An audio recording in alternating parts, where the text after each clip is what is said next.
যতই দামি দামি বড় মাছ খাওয়া হোক, নিজেদের পুকুরের মাছ ধরে সেটা রান্না করে খাওয়ার মজাই তো আলাদা। তো hello viewers, welcome to our village. কারণ আজকে আমরা চলে এসেছি আমাদের গ্রামে এবং আজকে পুকুরের থেকে মাছ ধরা হবে। সকালবেলা উঠে বাবাইকে আর ধরে রাখা যাচ্ছিল না, তার কথা হলো সে তার বাবার কাছে যাবে। অনেক কষ্টে ধরে নিয়ে এসে খাওয়া দাওয়া করিয়ে আবার নিয়ে আসা হলো সেই পুকুরের পাড়ে। এখানে এক সাইডে দেখতে পাচ্ছেন মশারি টানানো আছে, আসলে এর মধ্যে মাছগুলো রাখা হয়েছিল কারণ আমাদের কোনো এক্সট্রা জাল ছিল না।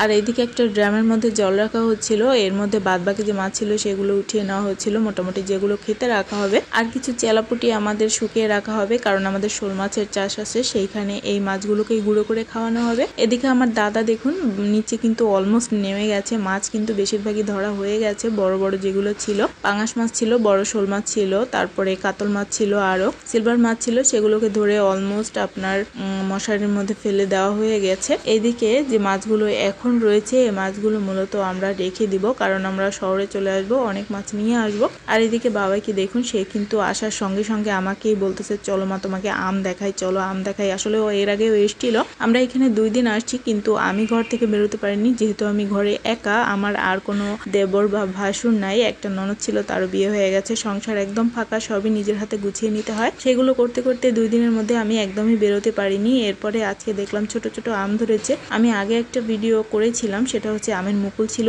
এত পরিমাণে ছিল যেটা বলার বাইরে। তো সেই অনুপাতে আমটা ধরে নিয়ে তারপরে যা ধরেছে এনাফ। তো এগুলোই ঘুরে ঘুরে দেখা ছিল। এটা হচ্ছে সূর্য সুন্দরী আম, অনেক সুন্দর দেখতে ছিল। এদিকে ছোট ছোট গাছে আনারস ধরেছে। দেখুন এই গাছগুলোর একটা ইতিহাস আছে, সেটা হচ্ছে আমি শহর থেকে এই গাছগুলো পাঠিয়েছিলাম, ওর বাবা সেটা দেখে এটা আসলে নিয়ে আসা হয় কারণ এই আনারসগুলো অনেক ছোট ছোট হয়, যেটা আমাদের এলাকায় পাওয়া যায় না। আর এদিকে চুই গাছ ছিল, চুই গাছগুলো হচ্ছে বিক্রি করা হবে। তো এর মধ্যে থেকে আমি একটা ছোটখাটোটা বাছাই করছিলাম যেটা আমি আমার বাসায় নিয়ে যেতে পারবো, কারণ চুই ঝালের তরকারি আমার ভীষণ ভালো লাগে আর চুই ঝালটাও আমার খুবই পছন্দের। যদিও যে চাষ করে অর্থাৎ আমার হাজবেন্ড, সে কিন্তু চুই ঝাল একদমই খায় না, মোট কথা সে ঝালই পছন্দ করে না। আর এদিকে লেবু গাছগুলোর অবস্থা দেখুন, আমরা আসছি আজকে 2 দিন আর গত রাত্রে হচ্ছে আমাদের লেবুগুলো সব চড়ে নিয়ে গেছে। আমি জানি না কেন, হয়তো আমরা এসেছি, বাড়িতে তো কেউ থাকে না, আমরা এসেছি এগুলো বিক্রি করার জন্যই, সেটা হয়তো বুঝতে পেরেছিল। আর এটা চেনা জানা লোকেই করেছে, এরকমটাই বলছিল সবাই আসলে। তো সবকিছু দেখার পরে এবারে আমরা বেরিয়ে যাচ্ছিলাম, হুট করে চোখে পড়লো এখানে একটা পুরনো লাউ গাছ আছে। তো লাউ গাছগুলো হচ্ছে কেটে ফেলেছে, এর মধ্যেও দেখুন 2-1টা লাউ হয়ে আছে যেটা আমার চোখে পড়লো। আর এটা আমরা আসার সময় নিয়ে আসছিলাম,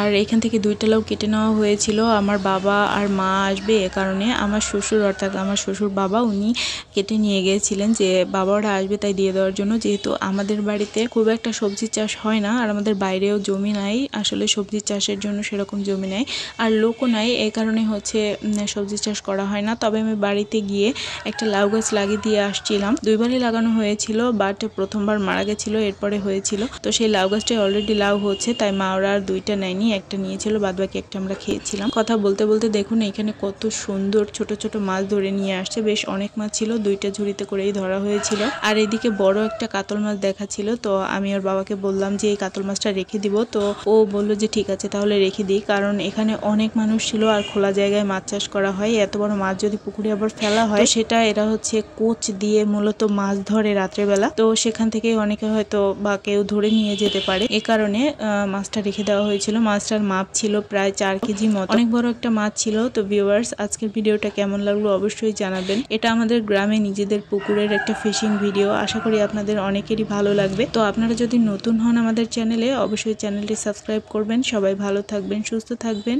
সবাইকে নববর্ষের শুভেচ্ছা জানিয়ে আজকে এখানেই বিদায় নিচ্ছি। ধন্যবাদ সবাইকে।